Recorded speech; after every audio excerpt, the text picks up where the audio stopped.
What is going on, everybody, and welcome to episode number 52 of RizzoCast.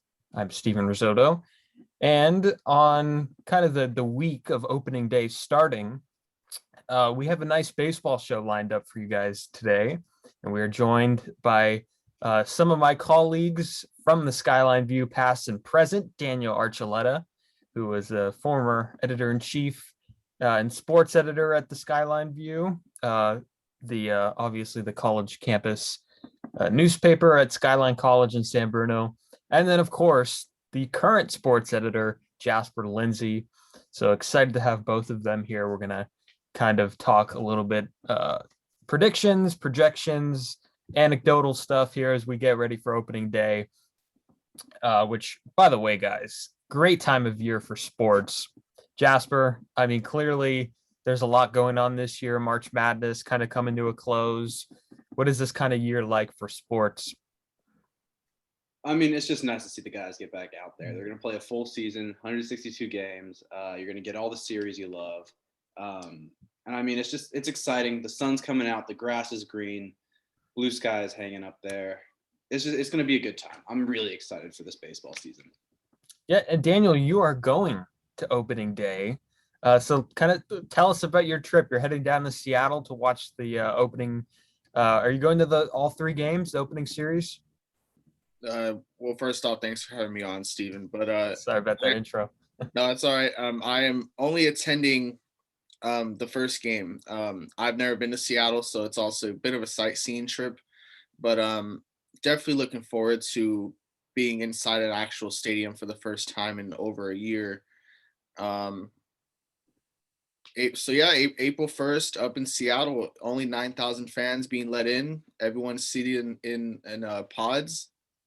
But it's definitely going to be something interesting, up in Seattle. They're treating the entire pandemic, as much as it is here in the Bay Area. So, they're requiring masks to be on at all times, except while eating or drinking in your seat. They're trying to limit as much, walking around T-Mobile Park as possible, which is understandable. You don't want people just lingering around. You want them to watch the game, and how can you not when it's been so long? But it was definitely a opportunity that I couldn't miss up, and luckily I was fortunate enough to get tickets at a decent price compared to what they're going for right now. And yeah, just looking forward to it, and hopefully the Giants come out on top. How much did you pay for the tickets, if you want to disclose that information? Because we need to know, because there's so many people that want to get into the ballpark this year, and they're afraid that the ticket prices are going to go up with such, limited amount of tickets. So how much do you want to disclose that secretive information? It's not a whole lot secretive. Yeah, I'll share into it. It was last Sunday. I was just poking around out of all websites, Craigslist. Yeah, as much as a hit or miss that normally is, but I'm going with three people. I'm going with my brother and mom, and we were looking for 3 tickets, and I just clicked on literally the first posting, and the guy was like, "Oh, 3 tickets for $420." And at first we were like, "Oh, okay, where are these seats at?" They're 12 rows behind home plate. I could not miss that opportunity. So, we exchanged some dialogue with the man, and turns out, everything was legit, and we moved forward with it. And compared to what the ticket prices right now are on StubHub and SeatGeek and all the other resale sites, I'm sure we got a good deal on it, because a lot of things right now are hovering in the $100 range, but you are in the outfield. So like I said, lucked out, and you never know, you might see me on a TV, especially with the win on. Got the flag with me, and we'll see what happens. Don't want to jinx it too much, but just saying. Yeah, so you will be one of 9,000 people to see, one of the first people to see the Giants play a regular season game in like over a year. So that's pretty incredible. So love to see it. Daniel heading to opening day. So we have different ends of the spectrum here in terms of baseball fandom. Jasper is a Rockies fan. We'll get into that in a little bit. And Daniel, of course, is a Giants fan, so it should be a lot of fun here breaking down the National League West. And these are two teams that don't get highlighted in the National League West because of the two boppers at the top. So we'll get into that in just a sec. Daniel, let's start with Jasper. Let's start with the Rockies. This is a team that, in my opinion, is just so poorly run. There's just no leadership, I don't think, at the top. And if there is any, there's a street cleaner going by my house. If there is, any leadership at the top, it's clearly not anything special because, we've seen horrible investments. We've seen trades out of necessity. This team is just built like a disaster. What is your outlook for 2021? We suck. Jeff Briderick's in prison. But I don't know. It's not going to be horrible. We're probably just going to go back to the classic Rockies style play where we just sit in the middle of the division all year. Hopefully lose a few less games than the Giants. But yeah, obviously we got nothing in return for Nolan, which was really just blows. Gomber, I'm a little excited to see how he does. He is a fly ball pitcher though, and in Coors you got to keep the ball out of the air.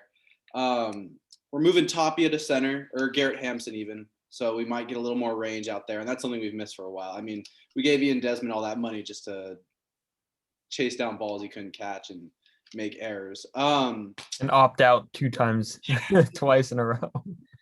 I hate Ian Desmond. But you see, we give huge money. We tried to basically steal the Royals pen from them after they won the World Series, Wade Davis and that.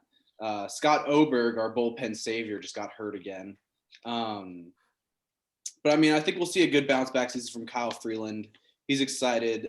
He's talking a lot of trash right now, saying the Rockies are going to shock the world. I don't believe it, just because as a fan, this organization has blown smoke up my ass my entire life.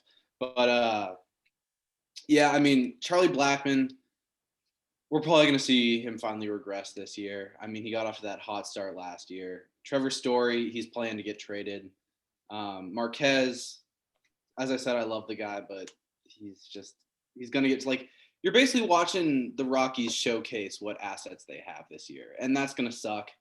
But who knows? Maybe they go on a Giants-esque run where no one expects it. They maybe sneak into a wild card spot. But yeah, being a fan of this team sucks. It sucked for a long time, and now it's just culminating in just hell, this disarray that this team has found themselves in. Yeah, it shouldn't be a lot of fun. And let's hop over to the Giants side of things with Daniel. We mentioned the 2 teams at the top, and this is really what's going to be interesting to see how they play against those 2 teams, the Dodgers and the Padres. And also, I guess that second wild card spot is kind of up for grabs in the National League, with the Padres obviously taking the first one. Presumably, anything could happen, but what is kind of your expectations for this Giants team that has a lot of older players and there's no in between. You're either really old on this team or have no service time at all. So what's your thoughts for 2021 for the Giants? Well, it's very I find it very interesting what Jasper just said about the showcase of assets that the team is putting out there, and you can even say that for the Giants this year because of the many players on expiring contracts and 1-year deals that we have. There's no telling what could happen. As you said, we match up pretty good against the Dodgers at times. Padres, we played them well last year. But when it all comes down to this team's pitching, and whether that's the starters coming out and just really dominating as much as they can the bullpen of just fresh faces and complete just fresh newness that we have not seen in a while because they traded away everyone 2 years ago. We honestly don't know what we're going to get from this pitching staff and the bullpen as a whole. And that's really what leads this entire team. We know that they can hit, they're going to score runs, they're going to get on base. But what else more can they actually bring to the table on a consistent basis that we have not seen since, the mid 2010s? And that's really something that we need to look forward into. We really need to look forward to this season because there's really no guarantee how it goes. Maybe they come out and really just light it up and maybe have a top spot in the West or wild card going into June or something. But it really determines how they play and whether or not the team is all in on possibly making a run or not, or they just want to trade it all away and start fresh going into the next season. Yeah, that I agree 100%. They're going to have to rely on pitching here, and we know about Gosman at the top. I mean, he's going to be pretty reliable, I think. Cueto's a question mark, especially as your number two. I mean, you could kind of hide him like what the Giants did with Jeff Samardzija the past few years. But I guess they still think that he could be a top of the rotation, or at least for this team. Logan Webb's already going to be the three. He's probably been the player of the spring. Disgusting. He's got a great changeup, best one on the team. And the bullpen is kind of filled with unknowns, as you mentioned. But they're going to score runs, I think. I think what's going to help every team in the National League is the horrible Central Division. Cardinals are going to benefit from it. Cubs, maybe too. Let's talk win totals for both the Rockies and the Giants. Rockies first. What do you see in terms of win-loss totals? Because honestly, I see 100 games lost. I know you're going to cringe at that. You said middle of the division, maybe. Were you kind of with, maybe win totals, 60 wins? Is that too little? Where are the Rockies at? I mean, I think our peak is 80, 82. That's usually the sign of a good Rockies team these days. That'd be a successful year for the Rockies. That would be 500 successful. 500. No, if we win 82, we got 2 games to play with. It'd be like 500.1 or whatever. Yeah, I don't know what to expect. It really depends on how this rotation shapes out. I hate that we still have Chichi Gonzalez in the mix. That guy's a scrub. I hate his ass. Yeah, I'll give him 80 as their peak, 50 as their low. Okay, so that's not horrible. I mean, that's a very vast range, 80 and 50. But I would also, the Rockies, I feel like they're gonna benefit because teams don't want to play at Coors. Like, they never want to.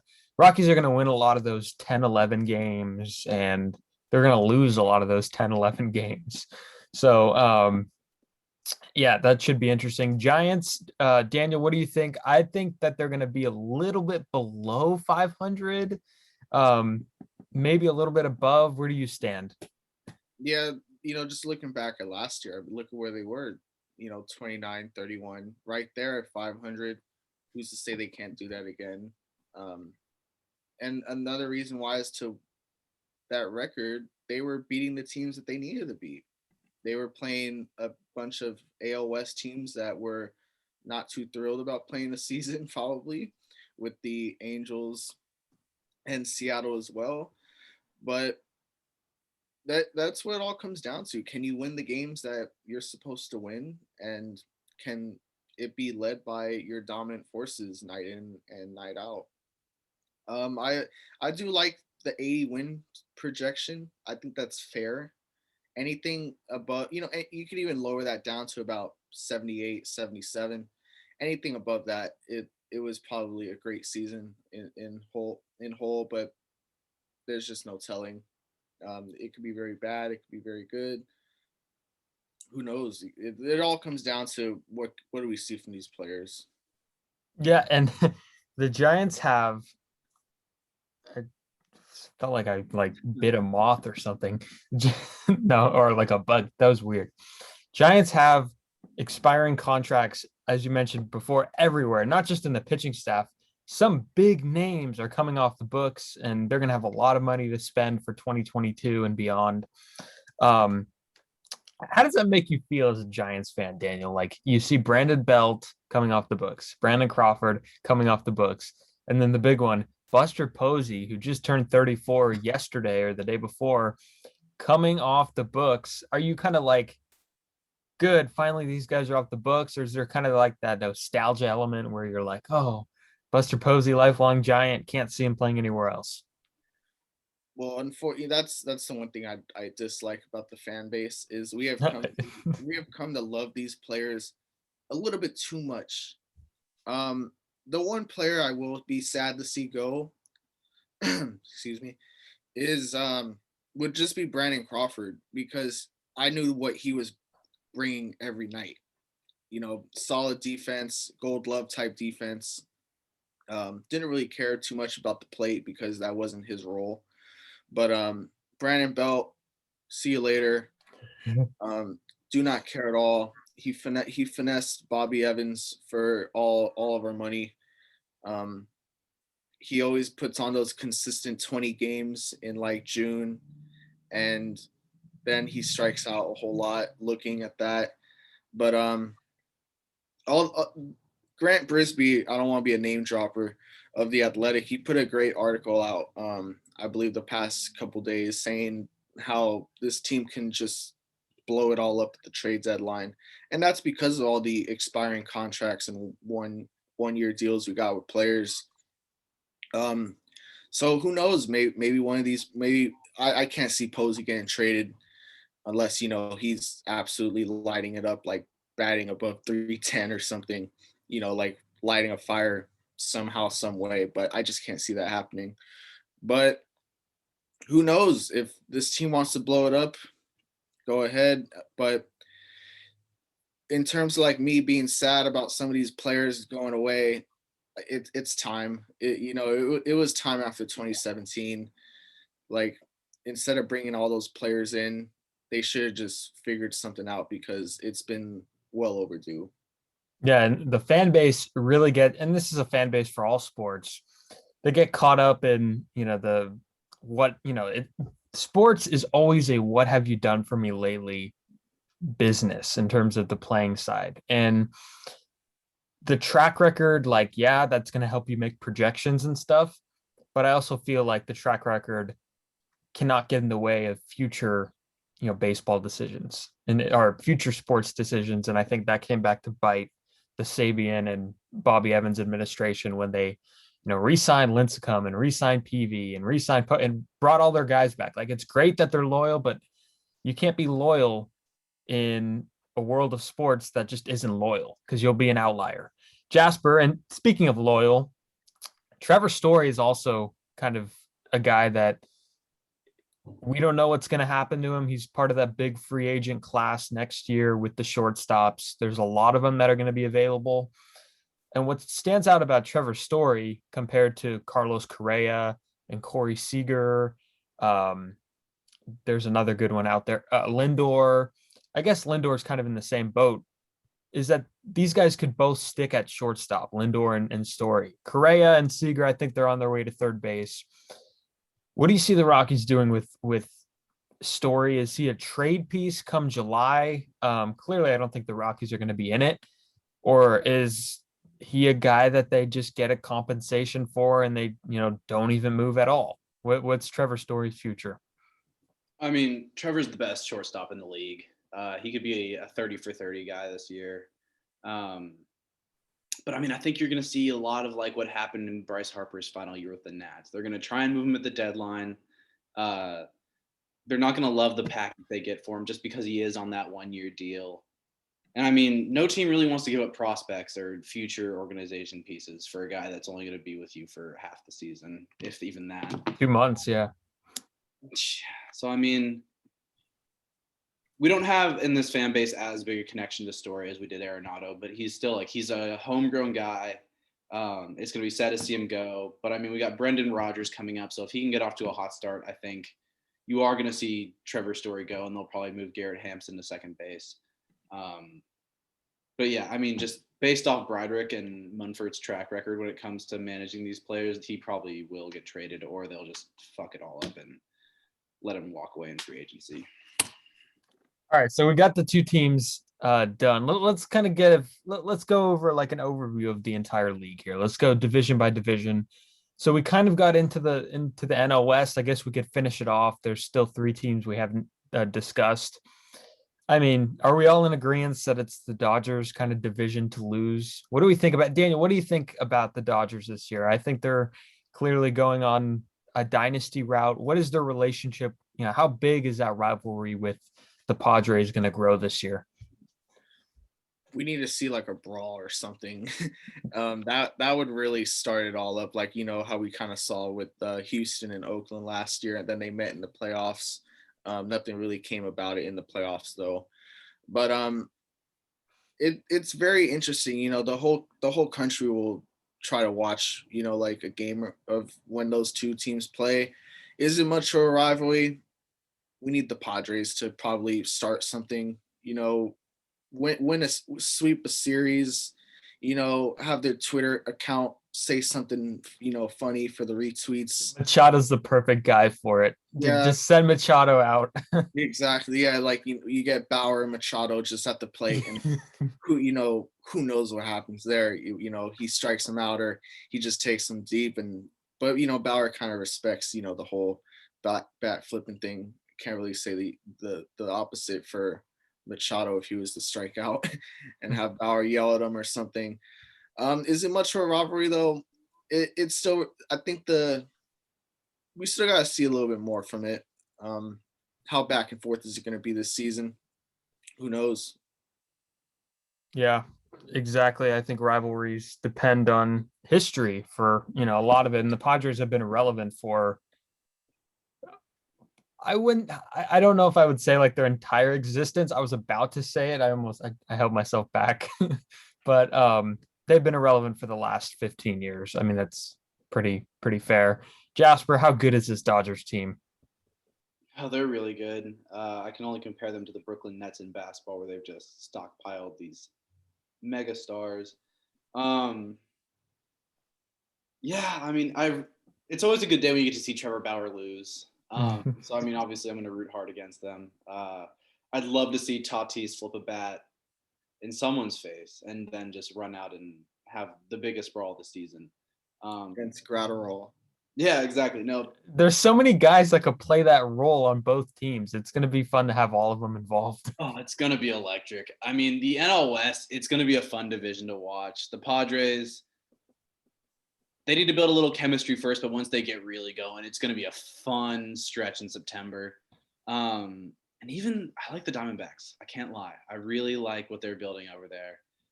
They got a lot of young pitching talent. Ketel Marte is probably the most underrated player in baseball. And I think our Eduardo Escobar bounces back. But the NL West is going to be fun. But it is definitely the Padres and the Dodgers at the top. Yeah, there'll definitely be no nights off in the NL West, to say that. Absolutely. No, there's something in every team. Like the Giants could hit, they grind out at bats. Dodgers are a super team. Padres are like a super team, but like a Walmart version of the Dodgers. I wouldn't say they're not bad, but they're like they're a super team. Yeah, an inexperienced super team. There you go. I got an analogy for you, Steve. Let's hear it. Dodgers LeBron, Padres Bronny. There we go. There we go. I would say Padres more Giannis, if you want to put it that way. Oh, they have success. They have regular season success. Get to October and it doesn't look good. Yeah, and then you have the Rockies with Coors Field. So it's like that in itself is a factor. I mean, the Diamondbacks, I don't know what to expect out of them. That's why I wasn't gonna. So thanks for highlighting them. So yeah, let's hop over to the NL Central here. Really not much to, I mean, I don't even know. I guess I could say this. Daniel, what team do you like in the Central? Because I'm undecided at this point on who I think takes that division. Well, you could flip a coin and just say Cubs or Cardinals and stick with that. But I do like St. Louis, just knowing that they have guys that have been there before. And, sorry, Jasper, but Arenado pinned into that lineup.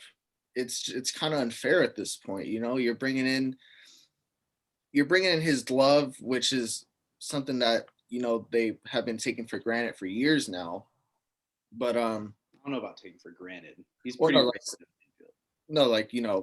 he's been just consistent as it gets for the past decade. Then you have Goldie at first, and you have just Molina's presence. I hate that that idea, that entire narrative of a team's presence. Take it from me, I'm a Giants fan. I hate it, but they're there. Jack Flaherty, he's as underrated as he gets as a starter. And yeah, I like St. Louis to go pretty far. Yeah, Jack Flaherty, sneaky Cy Young pick, by the way. That would not be a stretch to put him in that conversation. Yeah, if I were to model, like, I think I'm leaning towards Cardinals too, first and foremost. But if I were to model an entire organization to like model my franchise around, it would be St. Louis. Like, I love the way that they evaluate talent. I mean, they haven't had a losing season in 15 years. I mean, that's incredible that they haven't been below 500 once in 15 years. And new players every single year come up. Tommy Edmonds, and they're just gamers. You see them wearing the Cardinal stirrups. They're gamers. Tommy Edmond plays multiple positions. Harrison Bader, such a grinder. So these guys are all, ball players, and Cardinals do a good job at finding that. Jasper, who you taking in the Central? I'm a Cubs truther. I think David Ross with a full season, he can really build a culture in Chicago. I love what I see out of Jock Peterson this spring. I know that's a hot take, but I'm going to say it. I think he doesn't slow down when the season comes. He's a more consistent Kyle Schwarber, in my opinion. I mean, Chris Bryant, he's going to put his money where his mouth is this year and really show out in a contract year. Rizzo, I hear they're talking extension. He's also in a contract year. He's going to show out. I mean, the only big question mark with the Cubs is their rotation. I'm blanking on their top prospect pitcher who absolutely shoves, but hopefully we get to see him this season. Kyle Hendricks, just Mr. Consistent. But yeah, I mean, the Cardinals, they just have that culture, man. They have that winning culture. They find guys every year. They just draft well, they develop well, and they're just a deep team. I mean, Jordan Hicks, this guy is the next Aroldis Chapman. He just absolutely shoves it through the zone. But yeah, I mean, the NL Central, it's kind of a wash, but it is definitely going to come down to the Cubs and Cardinals, and I got the Cardinals coming out on top. But the Cubs, I think, will compete for a playoff spot. Cubs are an interesting team, in my opinion. Bryant, this is a big year for him because this is the year, in my opinion, where we see who Chris Bryant really is. Like, we see the path that so if he completely tanks, gets hurt again, that's who Chris Bryant is. He's not going to get paid another day in his life, like, big time. If he has a great year, then there's promise that he'll turn out to be somewhat of the player that he was expected to be. And if the Cubs turn out this year, that they could definitely be a division winners. But if they don't turn out this year and they're out of it by June, they have some major pieces to trade. Baez, Rizzo. I think Rizzo's going to stay. I think if they're talking extension now, I think something's going to get done. But Baez, Bryant, I mean, Contreras, you have even Peterson. I mean, these guys are all on the table in terms of trading. And I like Jock Peterson too. He's having an amazing spring. I mean, Dodgers did not let him face left-handed pitching. And that's like been something that he's always wanted to do, is play every day. So I think that's going to be a big benefit for him. So yeah, two great teams in the division. Don't count the Brewers out either. I think they could do something too. Really, dude? I think the Brewers are on the same path as the Rockies with Christian Yelich. They gave him all this money and they have not been able to build around him. So I would scratch this year off. I still think he's one of the best. I still think he's a top 10 player in the game. I just hope he turns it around. He had a rough go around in 2020, but everybody did. He's gonna hit 60 home runs this year. That's my take on Yelich. Wow, that's boiling hot. With the dead ball. 60 homers. That's crazy. All right, from the worst division in baseball to, in my opinion, the best. The National League East has some real great talent. I mean, the Braves at the top, we saw them challenge the Dodgers. The Braves were my World Series pick last year, and I was so close to my prediction of Braves and Rays. And it didn't happen because the Dodgers swooped in. But they're so good. Washington, I think, is an 85-win team. They have great pitching with Scherzer, Corbin, and Strasburg, and Lester now too at the back end. And then the Marlins have like really good young pitching. They could play stopper. They're probably not going to be like competitive, but they could play stopper. Yeah, and then the Mets are probably going to be in the hunt for a wild card spot. Phillies 500 team could be dangerous if they pitch. So this is such a good division. Daniel, where are you heading? I really like the Mets, and I think that's just their pitching staff has a lot to prove. They, I think they're sick of always being disrespected by national media, and I listen. I have some New York connections with a family friend. He is so happy that Cohen's come in and revamped everything. Yes. They had the off season, the whole off season scare with their management and all that. Get it out the way. We're done with you. Like, let's not. I don't even want to have this conversation anymore. Like, he's gone. We're done. We're moving forward. Now bringing in Lindor, huge. That's showing we're all in. We want to win right now, if possible. It's going to be very tough to do, though. Don't get me wrong. With Atlanta, who is probably one of the best teams in the entire National League, and then, like you said, Washington too, young talent, pitching staff, been there, seen it before, and then not too bullish on Miami, with all due respect to Miami making the playoffs last year. That's not happening. But Mets all the way. I see them winning the division. Yeah, and the Mets, I think one thing that I'm a little disappointed in with the Mets is that, they had all this money with new ownership. Everybody lost revenue in 2020 because no fans, and the Mets were just sitting there pretty because they didn't have that problem because Steve Cohen didn't deal with it. So they had so much money to spend, and they were supposed to be involved in every big free agent, Springer, Real Muto, and LeMahieu, and Bauer, and they didn't get any of them. But Lindor's huge. I think that's equivalent to A-Rod coming over to the Yankees. He's just a complete culture changer. If he signs an extension, if he does not sign an extension, the Mets don't come out winning this deal at all, because they gave up a lot expecting to sign him to an extension, and that would be such a big turnoff if he doesn't. Jasper, where are you heading in this National League East? It's a good division. Braves. I mean, you got Braves. They're stacked, and they still have guys. Ian Anderson, Christian Pache. Like, they have such a deep team. They brought Ozuna back. Like, they have pieces they don't even need, and they're just bringing them back, and they're going to be ridiculous and such a fun team to watch. I mean, they're still so young. Obviously, Washington, it's a question of, can someone hit on that team other than Juan Soto? Can Victor Robles take that step and finally be the 2020 guy he's supposed to be? Other than that, I mean, the Mets, they're going to be fun to watch. Can Noah Syndergaard stop posting shirtless photos on Instagram and actually stay healthy on the field for a full season? That's going to be an interesting storyline. Marlins, I mean, I love what they're building. They're not ready yet, but they're going to be good in a couple of years. And the division's only getting better. But, like, if you're the Phillies, what are you doing? You spent all this money on Bryce Harper, Zach Wheeler, and this gorgeous-looking team, and you can't win a game.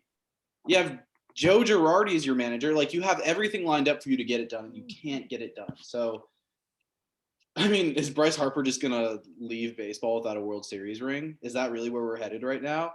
But, yeah, I mean, the NL East is going to be so fun to watch. So many storylines, and it's going to be a good year for that division. Yeah, Phillies botched the rebuild. Like, the last time they were good was like Ryan Howard, Chase Utley, Roy Halladay. Roy Halladay was still alive. Oh man, no, just kidding. No, yeah, that was the last time they were good. And they completely failed to rebuild. They had like the worst bullpen in like the modern era last year. So that's not fun. And the Nationals, at one point I wanted to make about the Nationals, they never replaced Harper or Rendon or any of those guys. They just they didn't even they filled them with like Eric Thames and guys like that. So Starling Castro. So it was just a rough kind of, and they still won games. So it's interesting how they're doing that. And the Mets, as Daniel mentioned, they really have to prove the haters wrong here. They've in terms of their pitching, especially because they've had so many good staffs in the past. Harvey, DeGrom, Syndergaard, Matz. Do you remember that? And then none of them were healthy at the same time. So like if they could get that pitching staff healthy, they're going to be pretty good. Steve, I have a question for you though. Yes. You think Trevor Bauer signs with the Mets if A-Rod was the owner? I don't think so. I don't think so at all. I think the Mets were legitimate pursuer. I think the Mets thought they got him.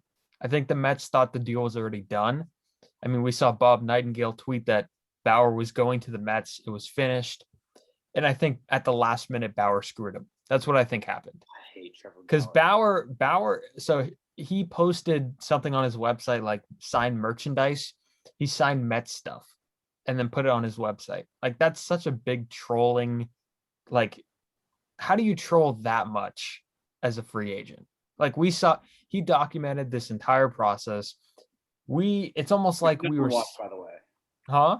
Which no one watched or cared about.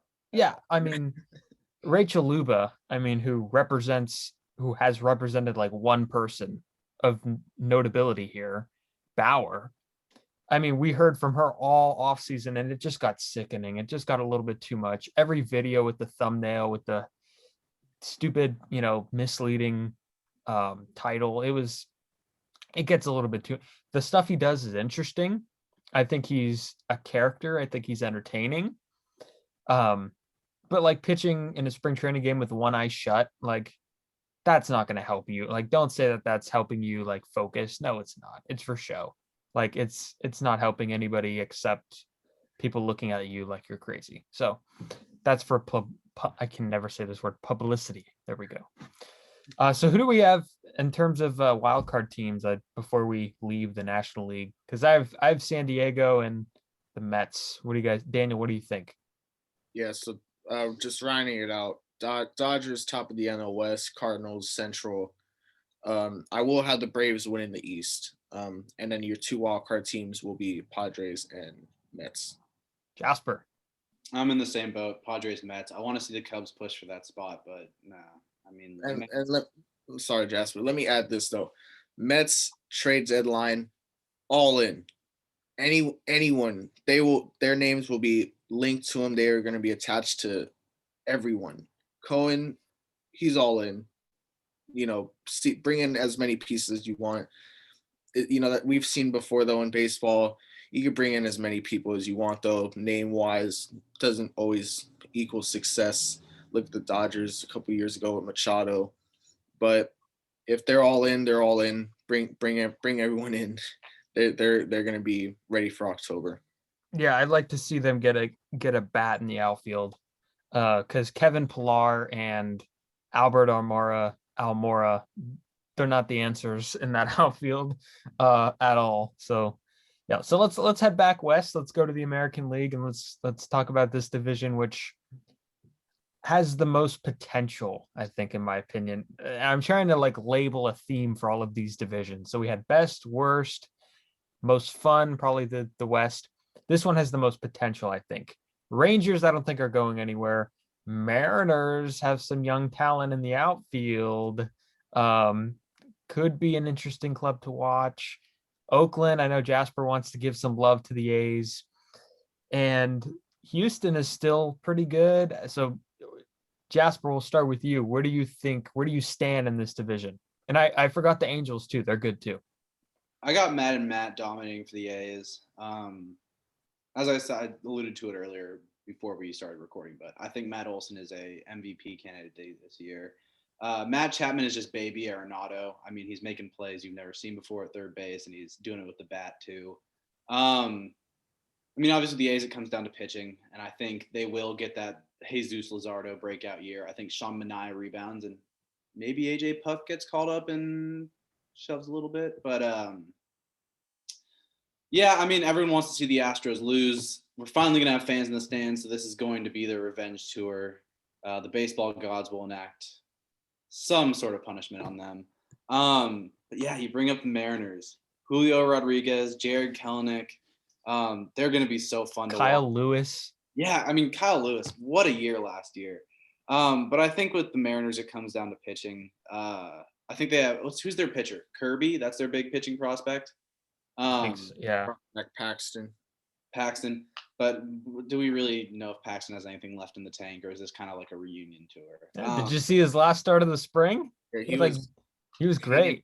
Kane all the Giants and throwing 95 past people. If he's on the field.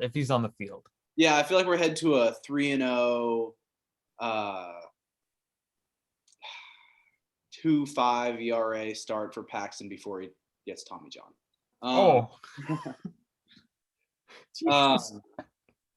Yeah, I mean, the Rangers, they have no direction. They kind of tried to make a playoff push last year, signing Kluber. Got rid of all their guys. Mike Minor's gone. And yeah, the Angels. That's going to be the team to watch, because if they waste Mike Trout's career, like that's a guy like Bryce Harper. Like if they waste his career, what is baseball if you can't build around your stars?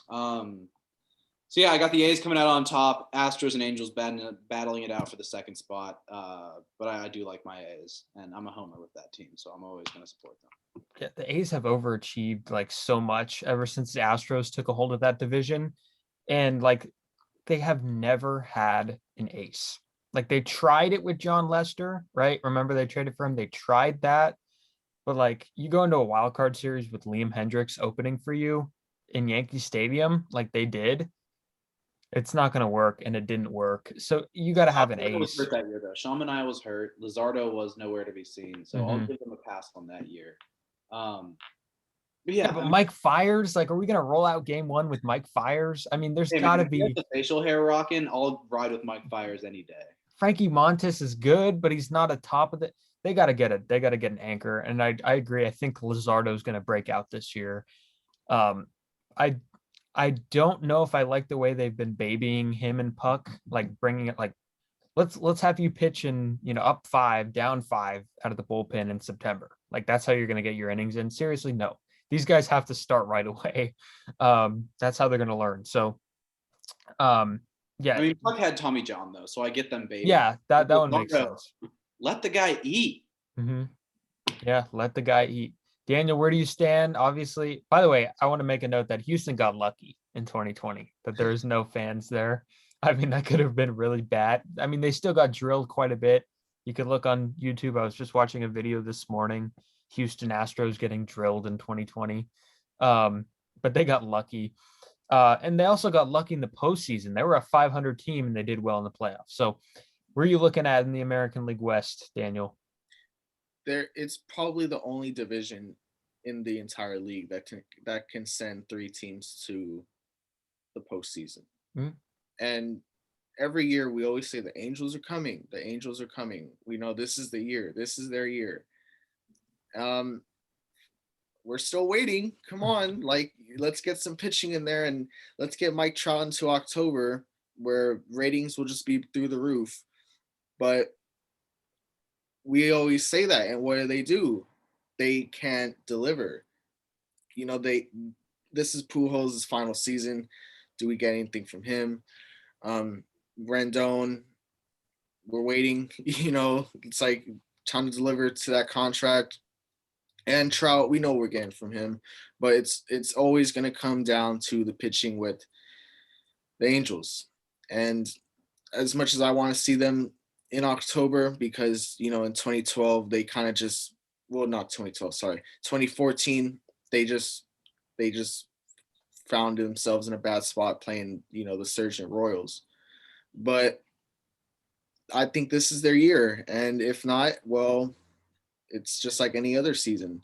A's, just keep winning, stay healthy, you'll be fine. And Houston, just keep it going. And even though you're gonna get all the hate that you normally get, and all these fans now, they're gonna be doing their trash cans and banging and all that good stuff. I haven't even thought about that. I'm actually interested to see how it goes in Oakland come the first game. That might be something to keep an eye on.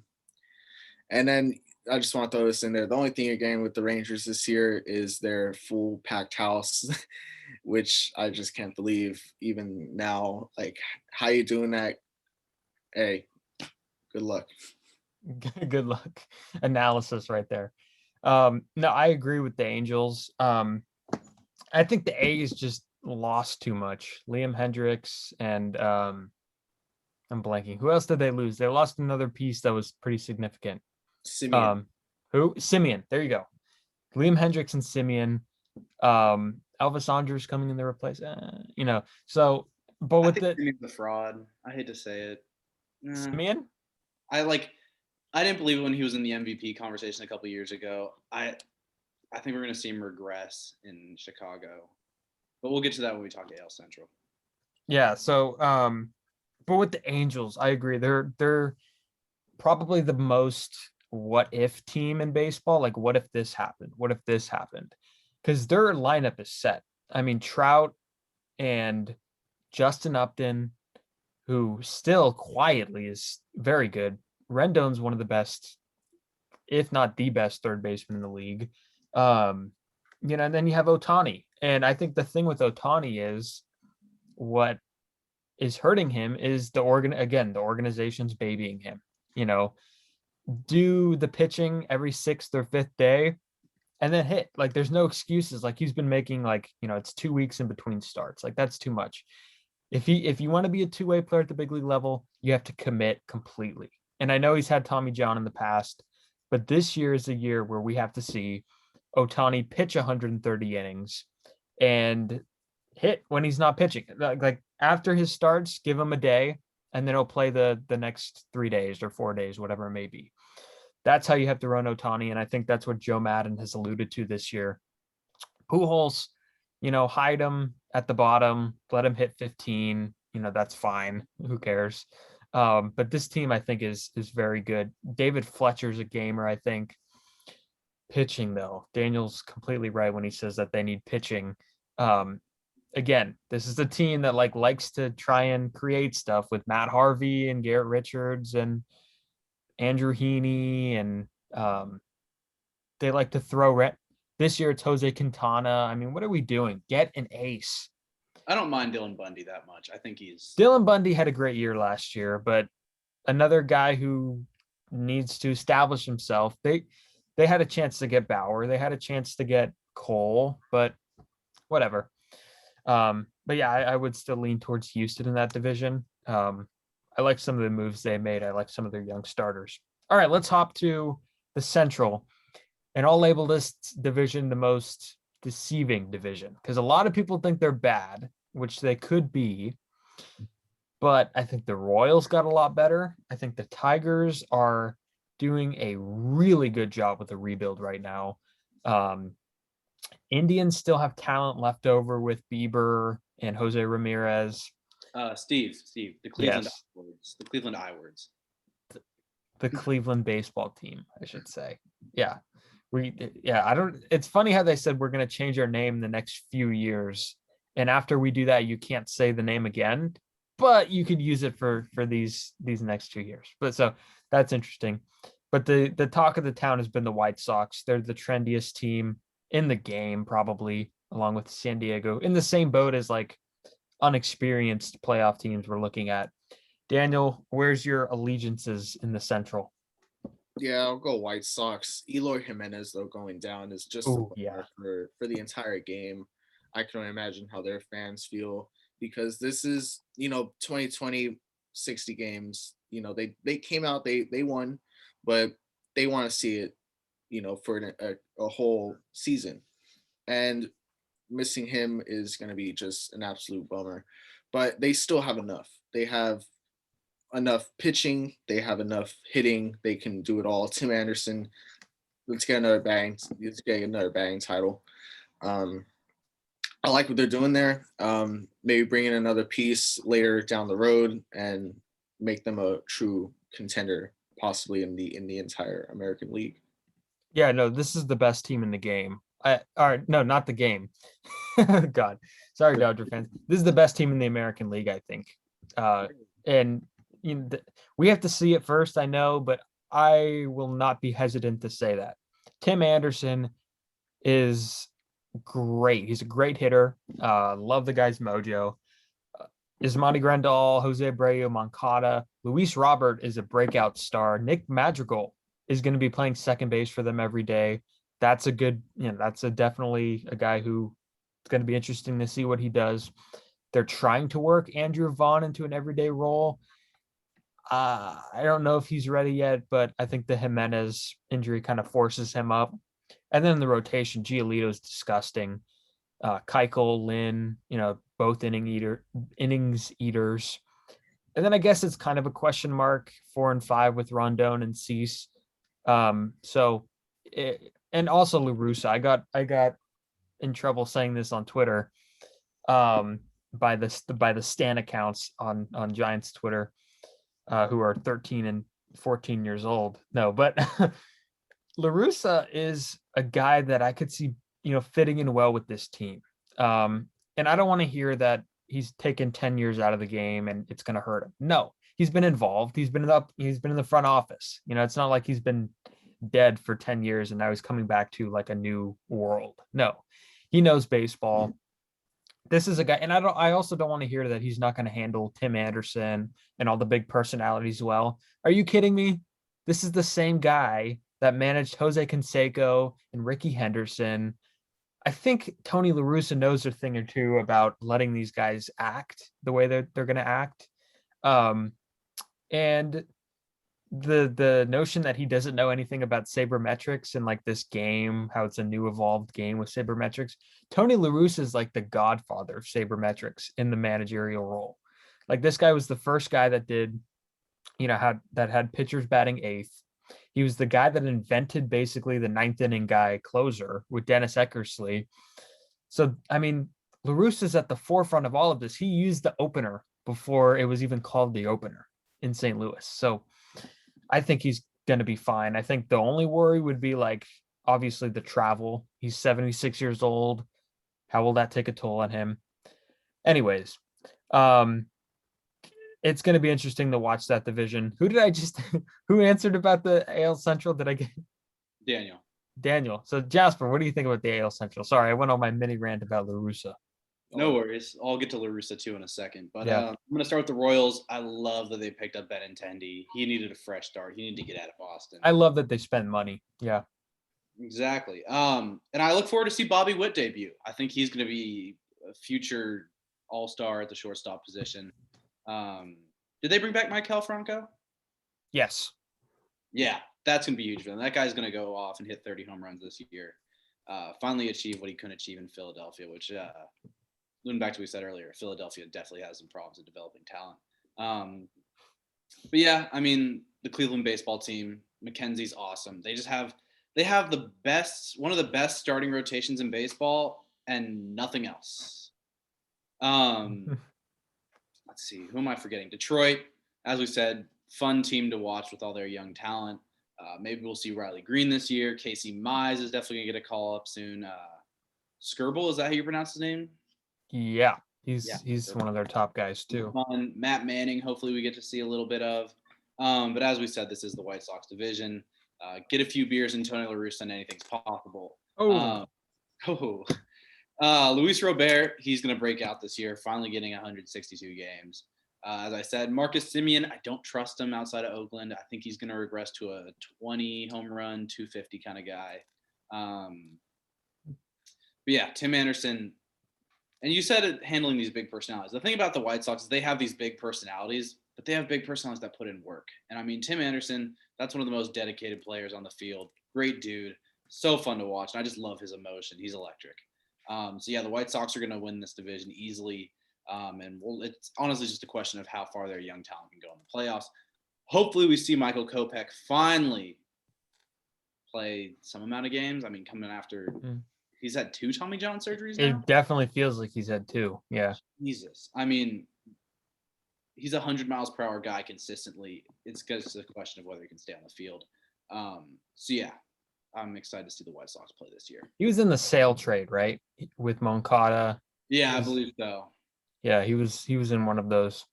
All right, let's move to the East to round this off here. There's too many question marks, I think, in this division with every single team. First of all, New York. they're never healthy. Like they always, every single year, it's like they have a whole starting lineup on the injured list, like Stanton and these guys are never healthy. Judge. So and their pitching scares the living daylights out of me. The starting pitching scares me. Outside of Garrett Cole, who do you rely on? Jamison Tyone, who didn't pitch last year, Corey Kluber, who pitched 1 inning last year. You don't have Masahiro Tanaka. You don't have James Paxton anymore. There's nobody. Luis Severino is like what happened to him? So this team is full of question marks. Tampa Bay lost way too much to overcome, I think. They still have a good offense, but Charlie Morton, Blake Snell, what's going to happen with pitching? They went out and signed Chris Archer and Rich Hill. Like that's an Angels thing to do. Blue Jays, I think, are the bright spot. I think they're good. They have a really underrated outfield with guys like Teoscar Hernandez and a great infield with Bichette and Biggio and Rowdy Calise and Vlad Jr. I mean, that's a pretty good team right there. But pitching kind of falls off after Ryu.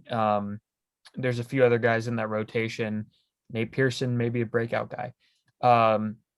And the Orioles, I don't think we expect a lot from them this year.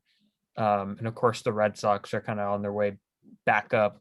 Daniel, what do you think about this American League East? Well, you did a great job of breaking it down. I do like Toronto though. It is a bummer that you're not getting Kirby Yates maybe this entire season. Yeah.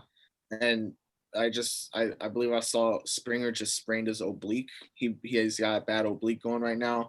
So who knows how long he's out for. But they're going to be driven by the kids at the end of the day. What can they deliver? Who's going to be the guy out of that one? Who's going to be, we saw that with Houston a couple of years ago. It was Correa who really ascended into that star. Who's that going to be for Toronto?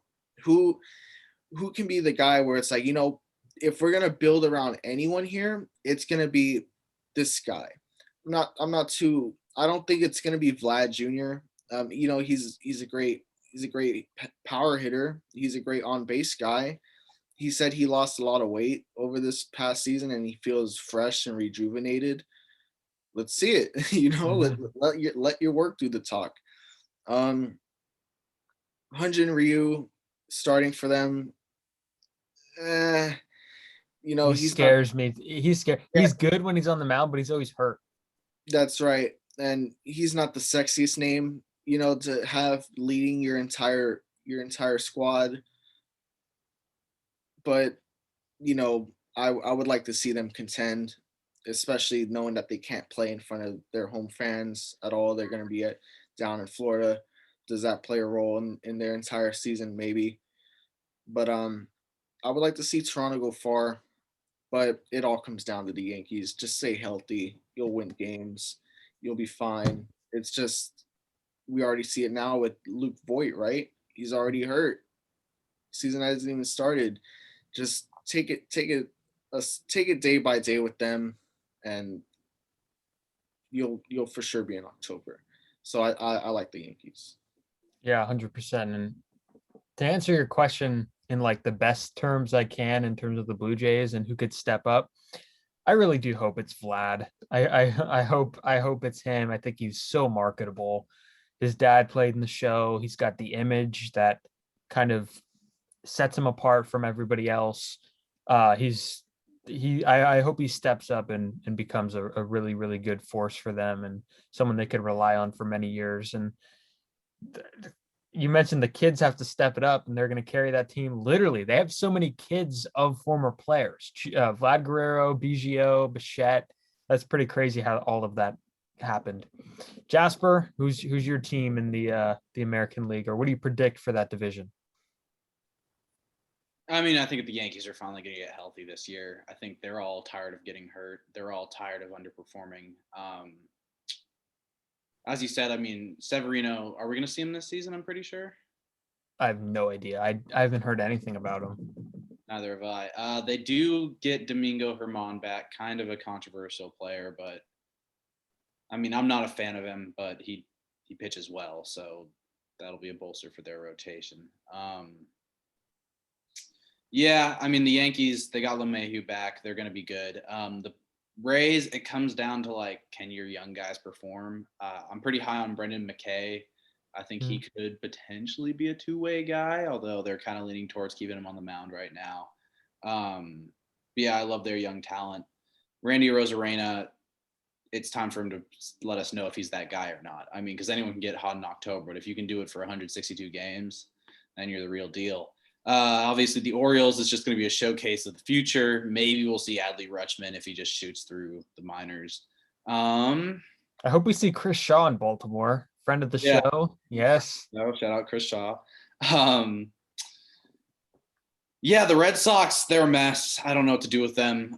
They really just didn't get a good package for Betts, if we're being honest. So that's going to set them back a while. They did get that one World Series, but they could have easily built a dynasty.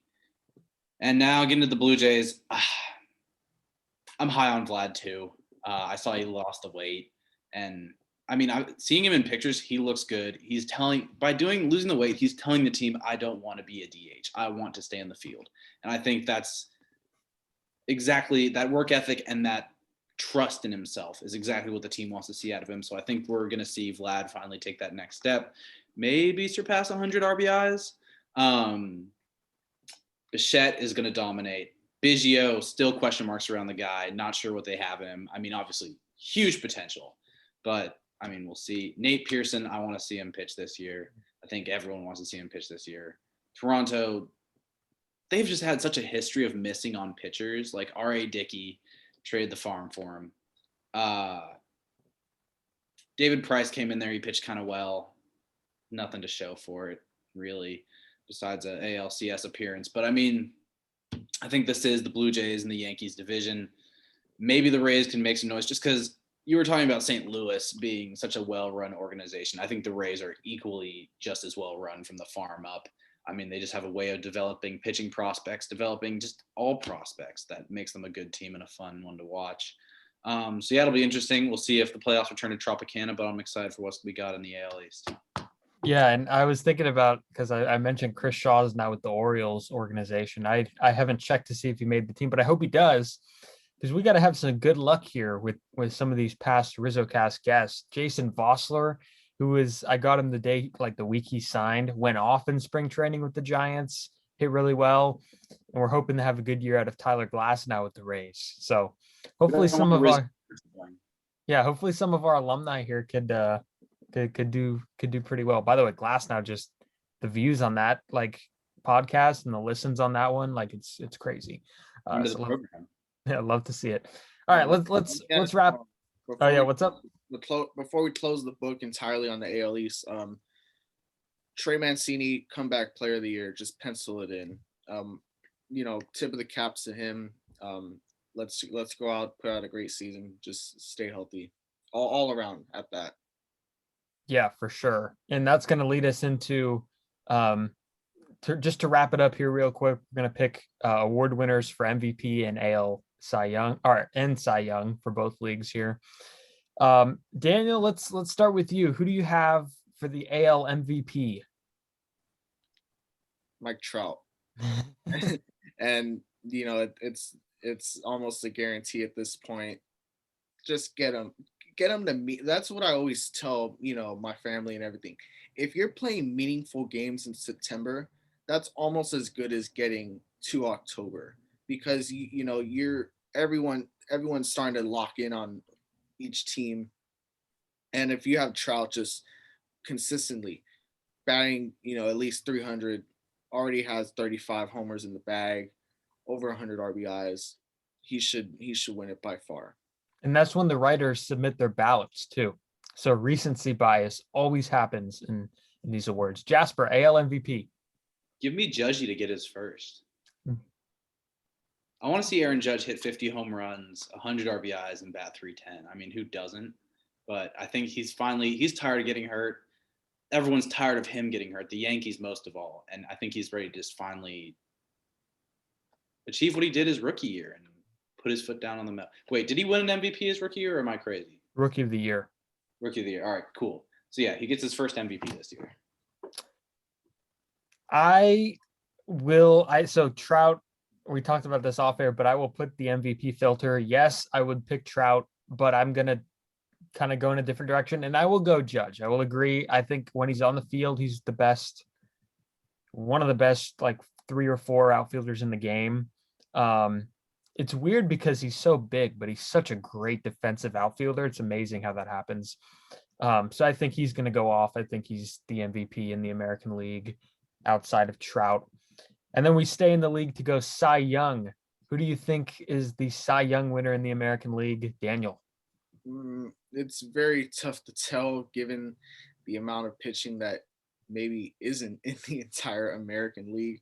Yeah. So you might have to just go pencil in Giolito yet again. Yeah, for sure. I would. That's definitely a great pick. Jasper, what do you think? Give me Garrett Cole to put the Yankees on their back. The Yankees double up on Cy Young and MVP. All right, and we talked about this guy earlier, and I'm going to make Jasper said he's going to break out, but I think he's going to break out big. Jesus Luzardo in the American League. Let's go. Cy Young. So that's my pick. I have no explanation. I just think he's going to I think he's like a way better version than Sean Manaea.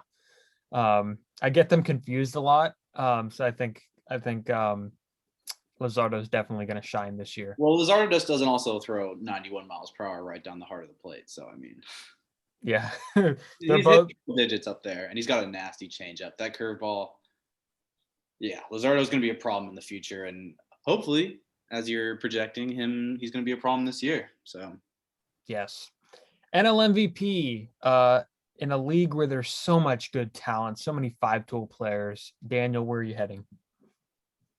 I'm still torn in between either Corey Seager or Fernando Tatis. Whoever probably, whichever team leads the West will probably get the vote. I know Tatis will probably be the pick everyone goes with, but watch out for Corey Seager. He's in his contract year, I believe, too, and he's gonna, want to do as much as he can to get that bag from Magic Johnson. That doesn't happen a lot where MVPs are coming off, are going in the free agency. So should be interesting. Jasper, what do you think?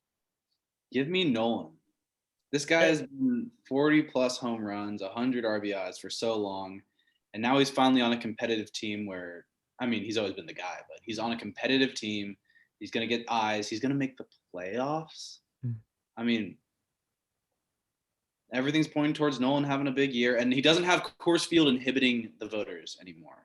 Because I know baseball writers, some of the worst people in America, by the way, definitely hate on Coors Field. That is going to help. That would totally help him in terms of not just MVP, but Hall of Fame too.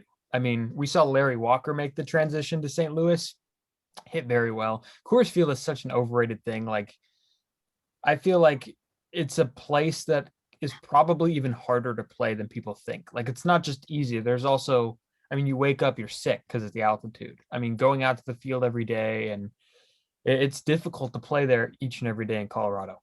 My MVP pick is residing in Washington, Juan Soto. This guy is going to tear it up. I believe he won. He was the hitting crown, or whatever you want to call the batting average leader, batting title. It's such a weird thing to say it's a batting title, but he won a batting title last year in the shortened season.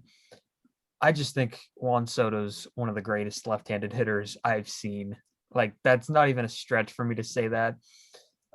He's 21 years old, or 22 years old this year, 40 homer power. He's going to walk more than he strikes out. On his best years, like last year, 41 walks against 28 strikeouts. Insane amount of knowledge of the strike zone. Led the league in batting average, as I mentioned, on base percentage, slugging, OPS plus. He's an animal. He's just going to get better with time. I think he's going to go down as an all-time great. So that's crazy. I know it's after like 2.5 years, but Soto's my pick for the MVP. Cy Young, a lot of good pitchers in the National League, as Daniel mentioned, not so much in the American League. So some more options. Daniel, who are you going with? I know there's a lot of shouts for the young talent to win this award with Walker Buehler and maybe the names out in the East. But I'm gonna go a little bit. I'm gonna stick with the old heads, and I'm gonna go Max Scherzer. He's just simply the guy, and he's gonna age. He ages like Kershaw. The pitching doesn't. It's just not gonna. It's what he does. He's not gonna fall off the face of the earth just yet, and I think he has a very good season. Jasper.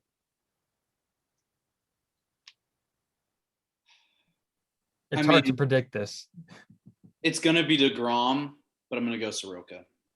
Yeah, good pick. Yeah, I should have prefaced it by saying that it's going to be DeGrom because he's just so dominant and he's going on a stretch of like dominance that we've never seen. And he's also going to get some run support this time. So, Yeah, exactly. DeGrom is so good. I mean, he's throwing harder this spring.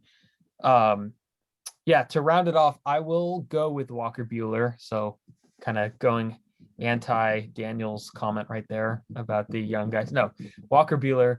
And honestly, it's also a symbol that Tim Corbin's program at Vandy is insanely good. I mean, and Walker Buehler's going to be a bright young star in that Dodger rotation. There's more coming. So, I mean, we see all these Vandy stars. David Price has had success. Sonny Gray's had success. All these guys are just pitchers. Like Tyler Beatty. Tyler Beatty is, maybe going to have success. I don't know. And then there's some good position players with Yastrzemski and Brian Reynolds from Vandy. There's been some other good position players. Who? Dansby Swanson. Dansby. That's what I was thinking of. Dansby Swanson. I almost said Bo Bichette, but I think the hair threw me off. But there's two guys coming in this draft that might go back-to-back 1 and 2. Jack Leiter and Kumar Rocker. Kumar Rocker, in my opinion, could pitch in the big leagues tomorrow.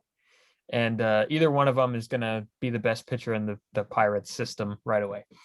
All right, so that's going to that's going to end this show. Thank you guys for listening. Daniel, Jasper, I appreciate you guys coming on.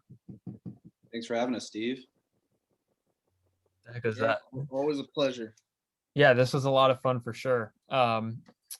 More opening day stuff coming up on RizzoCast. Kerry Crowley is next. He'll be part of episode number 53. He covers the Giants for the Bay Area News Group. He's coming up next, so stay tuned for that. He's going to have a lot more on the Giants and just the league in general, so it should be a lot of fun. Thank you guys for listening. Thank you guys for watching. Follow us on Twitter at RizzoCast. You could follow me on Twitter at Steven Rissotto. Jasper, where can they find you? They can find me at PGA Jasper if they want real content, and Jasper Lindsey with 2 Y's if they want journalistic content. So there's 2 sides of Jasper. Yeah. Daniel, where can we find you? You can find me in the comments of every Giants loss on Twitter at Daniel_A9810. Yeah, I'm always posting the NSFW videos, calling out the fan base, and I'm gonna say what I need to say about the team. The voice of reason. And you could also find Daniel in Seattle at T-Mobile Park on Thursday. Yeah, no, if you hear you might not just see me, you might hear me too, because if we are just absolutely shitting the bed, Kapler is gonna get an earful, and I hope he could hear me at that, because I think this is his first full season. Obviously, I'm not paying attention to last year, but he will be in an earful if no one's hitting on Thursday. Yeah, we'll listen out for the hot mic, because we love hot mics in sports, and there needs to be more of them, and they should be embraced, not, I'm sure Jasper agrees with that. I see him smiling. All right, guys, thanks for watching. Thanks for listening. Subscribe, like, Spotify, YouTube, Apple Podcasts, wherever you find your podcast, and have a great day and enjoy the baseball season.